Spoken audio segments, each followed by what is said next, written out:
আরজিকর কাণ্ডে দোষীকে 10 দিনের মধ্যে ফাঁসি দেবার দাবি জানালেন পশ্চিমবঙ্গের মুখ্যমন্ত্রী মমতা বন্দ্যোপাধ্যায়। আজ তৃণমূল ছাত্র পরিষদের প্রতিষ্ঠাতা দিবসের অনুষ্ঠান থেকে রাজভবন ঘেরাওয়ের ডাকও দিলেন তিনি। বললেন, ধর্ষণের মামলায় দোষীর ফাঁসির বিল আনবো, তাতে রাজ্যপালকে সই করতেই হবে, না হলে রাজভবন ঘেরাও করবে পশ্চিমবঙ্গের নারীরা।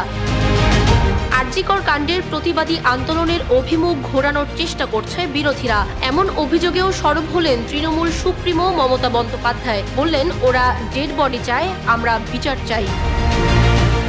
দলের ছাত্র পরিষদের প্রতিষ্ঠা দিবসটিকে সমাজের নির্যাতিতাদের জন্য উৎসর্গ করেন মমতা। বলেন, আজকের দিনটা সমাজের নির্যাতিতাদের জন্য ডেডিকেট করছি, বিশেষ করে আরজিকরের আমার প্রিয় বোনটিকে, যেভাবে নির্যাতিত হয়েছেন তিনি।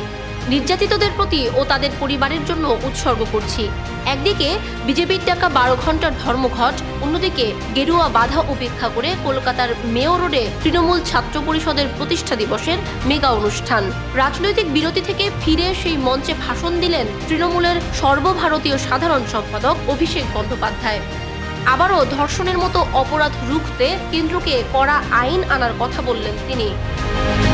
মোদী সরকারের প্রতি চ্যালেঞ্জ ছুড়ে তিনি বললেন, আগামী 3-4 মাসের মধ্যে কেন্দ্র কড়া আইন প্রণয়ন না করলে দিল্লিতে আমরা বৃহত্তর আন্দোলন করব। প্রয়োজনে সাংসদ হিসেবে আমার নিজের অধিকার বলে আলাদা করে বিল আনব। পাশাপাশি বিজেপির বন্ধকে তোপ দেখিয়ে অভিষেকের চ্যালেঞ্জ, আপনারা পারলে প্রতি 28 আগস্ট বন্ধ ডাকুন, কি করে প্রতিহত করতে হয় দেখিয়ে দেব।